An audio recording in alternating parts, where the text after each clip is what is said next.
Hello everybody, this is Creole Diva once again coming to you. Tonight we're gonna do some seafood stuffed bell peppers, and for my side dish I'm gonna do some macaroni and cheese.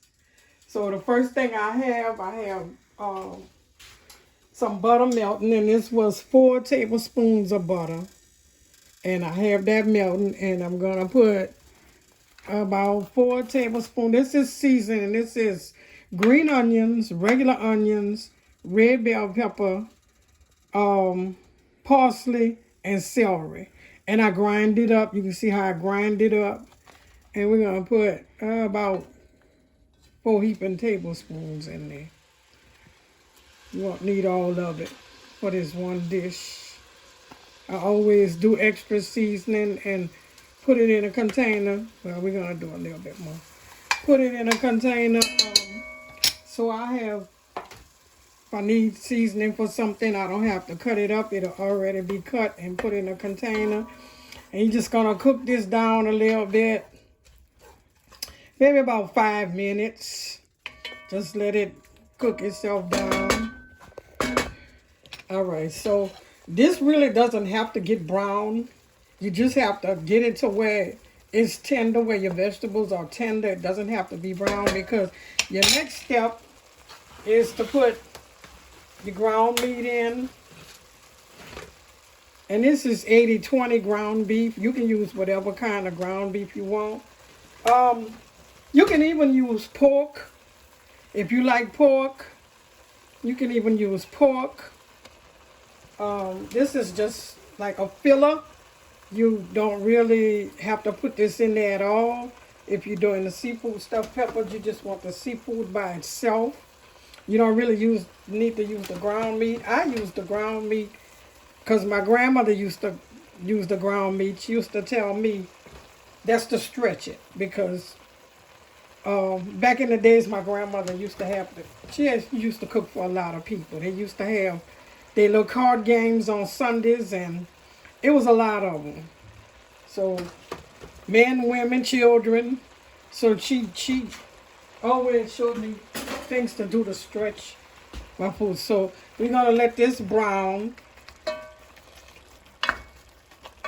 and then we'll go on to the next step after this brown. We have our ground meat brown. And the next thing we're gonna do, we're gonna add, I have some chopped ham here. You could leave it was the small chunks. You can leave it like that if you like a lot of texture to your stuff. And you're gonna mix that in. And the ham is already cooked, so you just want to incorporate it with your ground beef and your seasoning.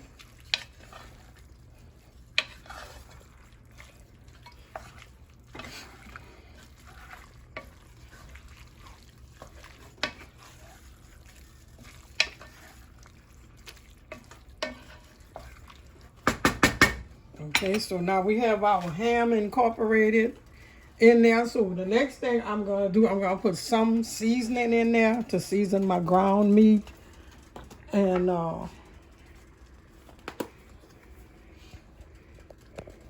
this is seafood seasoning. Everybody know my favorite, Old Bay. And just a touch of rosemary. Rosemary have a very, very, very strong flavor. I usually put some thyme in there, but I'm not going to put thyme in there since I'm using the rosemary. Oh, great. I'm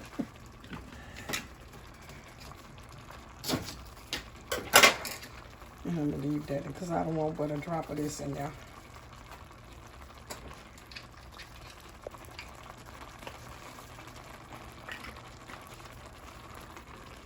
And this is my garlic black pepper. I make those myself. I get black pepper and garlic powder, and I mix them myself. Because some of the ones you buy in the store, they have other things in it. And I don't care for some of that other stuff. Because most of them have oregano. I don't use oregano in everything. I use oregano in my Italian dishes. I don't use oregano in stuff like this and my gumbo. So we're going to put a couple of, these are pepper flakes, red pepper flakes, just a little bit. Unless you want it spicy, then you can put as much as you want in there.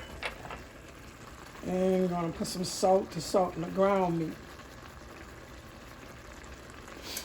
And we're going to blend this in.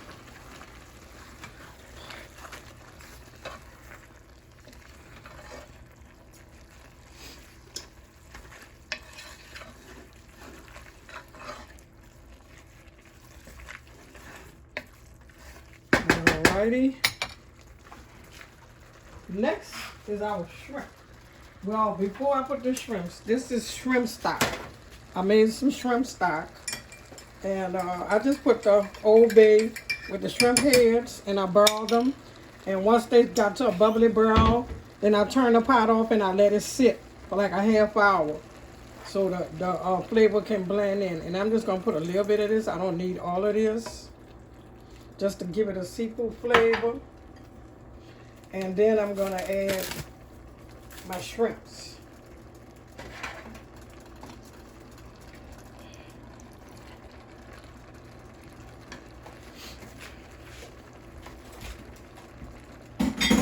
Oh, behind me. I didn't even know he was behind me. My buddy back there, y'all.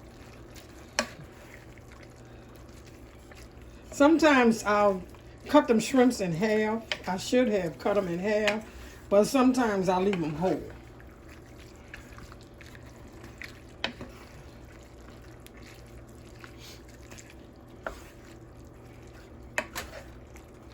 And you're going to cook this until your shrimps turn pink. And with your shrimps, whenever you're fooling with shrimps, always remember when you peel them, devein them. Open that back up and take that black stuff up out of there. Most people from Louisiana, they know that they have to do that. Our shrimps are pink, and this is the texture you want. Your shrimp are pink. They say pink, I say orange. Then you're gonna add a little bit breadcrumbs right now. And you're gonna incorporate that in.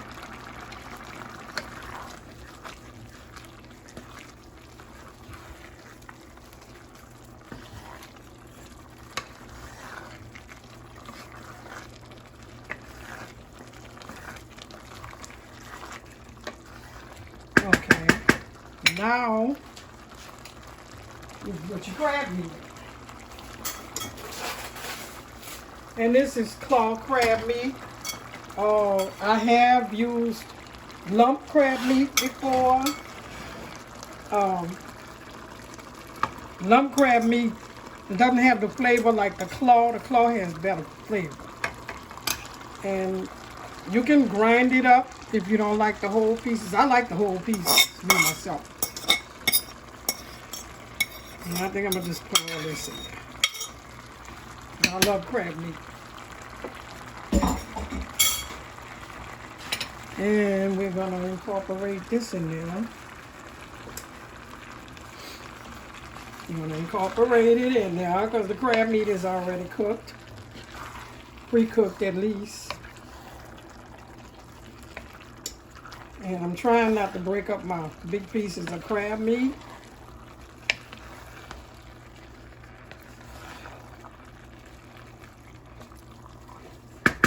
Okay, so I'm gonna let that cook for about maybe 3 or 4 minutes. I'm gonna put some more breadcrumbs in it.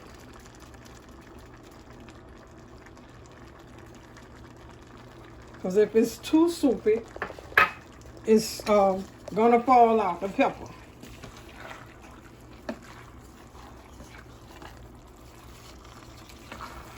So while I fool with my peppers, we're gonna let this be cooking. And I'm gonna lower my fire. Okay, these are my peppers. Most restaurants you go in, they will have the whole pepper and they just cut the top and clean all that out. This is how I like to do it. I've learned how to do it this way. This is the way my grandmothers used to do it. It's the way my mom used to do it. You're going to stuff this whole pepper, but you cut it in half. Now, if you don't want to cut it in half, if you're not doing that many, you can leave the whole pepper, just clean the insides and stuff. But I read it this way. And we're going to put this in the oven. The oven is on 350 degrees. We're going to put this in the oven. You don't want to cook the peppers all the way. You just want to make them a little bit tender. I took my peppers out the oven. And like I say, you don't want them too soft because they have to go back in the oven once you stuff them. So I'm going to take my stuffing and come over here. And you're going to take a spoon and you're going to stuff each, well, let me see, I need a fork to go with it. You're going to stuff each pepper.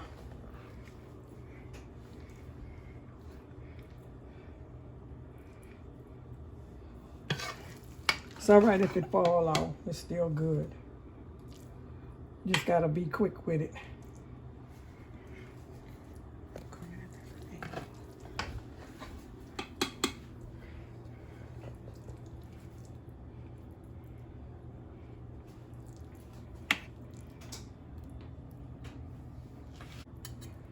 And after you stuff them, I'll put some on now. After you stuff them, when you get them all stuffed, and you're gonna put some breadcrumbs on the top, and you're gonna put it back in the oven on 350 until your breadcrumbs get lightly brown, because everything is cooked. You just only want your breadcrumbs to make a little crispiness on the top.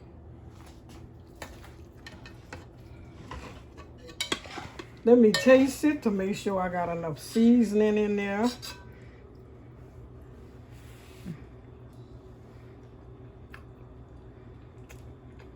It's perfect. I taste the crab meat. I taste the shrimp, the ground meat. I even taste some of the ham. So it's perfect. When you cook something and you can taste everything that you put together, you did it right. So I knew I did it right. Okay, so now we're just gonna sprinkle a little bit breadcrumbs on the top of each one. And you're gonna put it back in the oven. And you're gonna leave your oven on 350.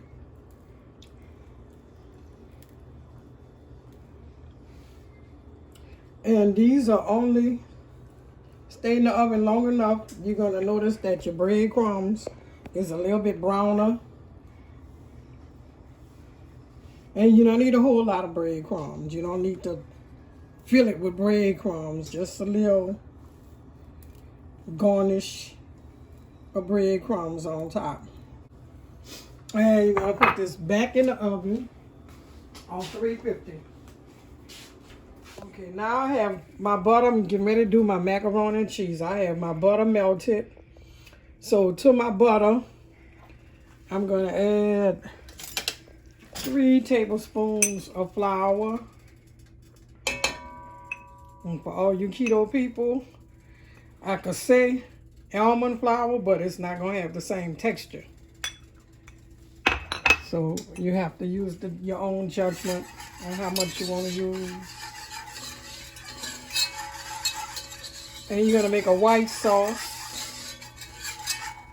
And actually, I see where I can put another spoonful in there. Because we're making a sauce, we're not making a roux. And you're going to cook this until it's not going to get brown. You just want to incorporate it in the butter so that it doesn't taste like flour. And then it's going to start having a nutty smell. And That's when you can add your milk and your cheese and salt and pepper. Now over here, I already boiled. This is 1 pound of elbow macaroni. I boiled it. I put some butter in it with salt and pepper. So I'm just letting that sit until after my sauce is made. And you have to keep stirring this so your flour don't burn. And like I said, it's not going to take very long because you're not making a roux. You're just making a white sauce. So once you start to smell the nutty smell, you can add your milk. Okay. This is 1.5 cups of whipping cream, heavy whipping cream.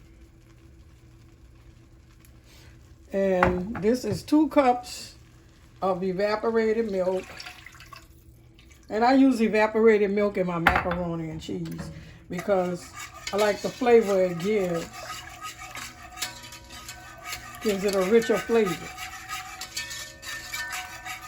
Like my grandmother used to say when I was little, and I would ask her why she would put different things, and I was always nosy when she was cooking. And she told me, she say, what makes it the Creole is your butter, your milk, and you make a sauce. Most Creole dishes have a sauce. So she used evaporated milk.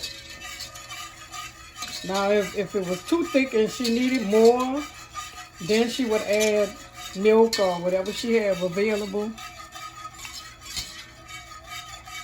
Because evaporated milk is going to make it thicker than what whole milk would make it. And you can just let it till it starts to bubble. You don't want it boiling. You just want a few bubbles in it. And I see a few coming in it already. All right, so it's starting to get thick.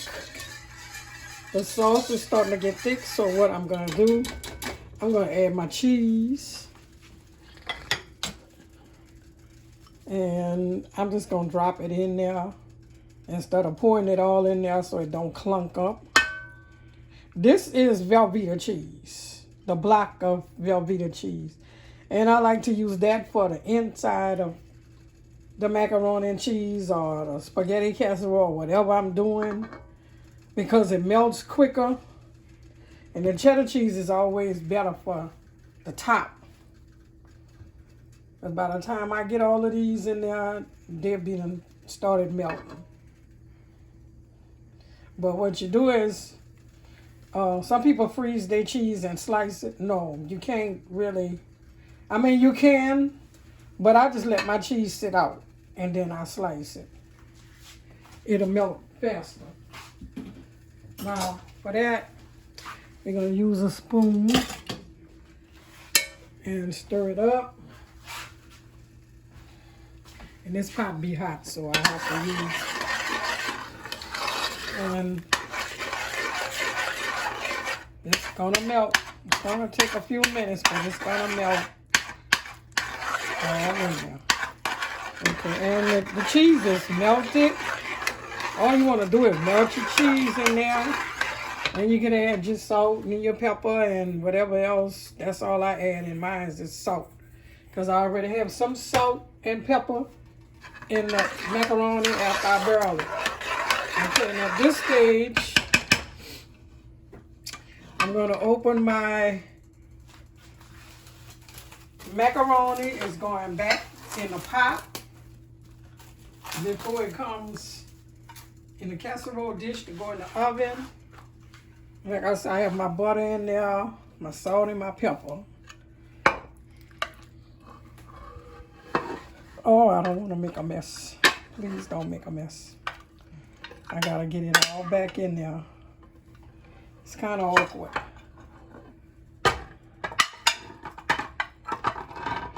And it clumps together as it sits and get cold, but once it get in that hot sauce, it's gonna break back up. It's definitely gonna break back up. So don't say, oh, well, it's all hard and smushed together. It won't be. And your dish is already greased because you put butter in there. So then I'm going to mix this up.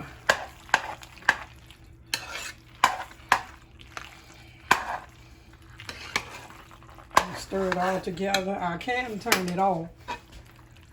You can leave it on, put it on low fire, but I'm going to turn it off because I don't want my sauce to keep cooking and turn brown.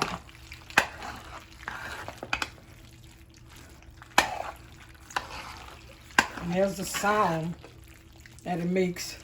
I don't know if you can hear that sound. My grandmother, she told me, always listen for that sound now. Always listen for that sound. Now we're going to pour this back in a dish. And I need another pot holder. Alrighty. I'm just going to pour it in now.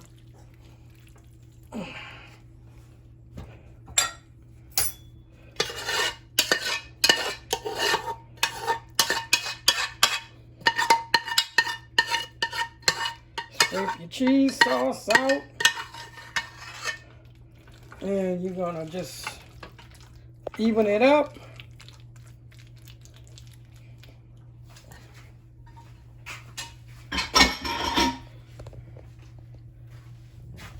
You're going to even it up. Let's turn this around. If you want thinner than that, you can put more milk in there. Let me taste it before I put my other cheese. Because once I put my other cheese on there, the cheese is what makes it salty. So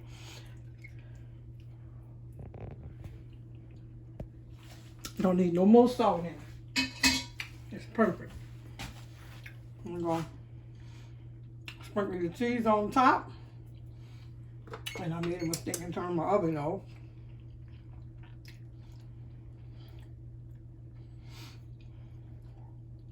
Like I said, if you like yours soupy, add some more milk. If you don't, it's fine like this. Just sprinkle your cheese all on top. And you're going to bake it 350. Okay, now my macaroni is out. My peppers are out. And I'm going to plate it. So we're going to take a pepper. And some macaroni.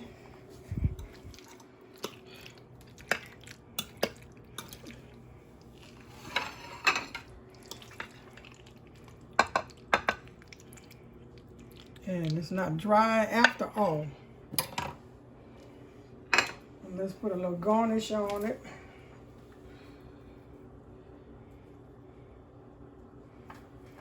Oh well, it fell off. I guess it don't want to be on there.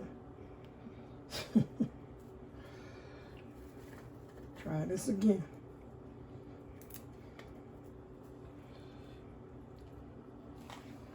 And there you have it. Stuffed seafood, stuffed bell pepper, macaroni and cheese, and a little salad on the side, and you'll be good to go. All right, so that was our meal for today. Next week, I'm going to do some barbecue shrimp with French bread, and maybe I'll do a tossed salad on the side to go with it.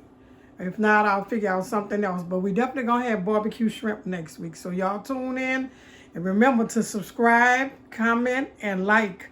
And I appreciate y'all watching. Thank you for watching, and see you next week.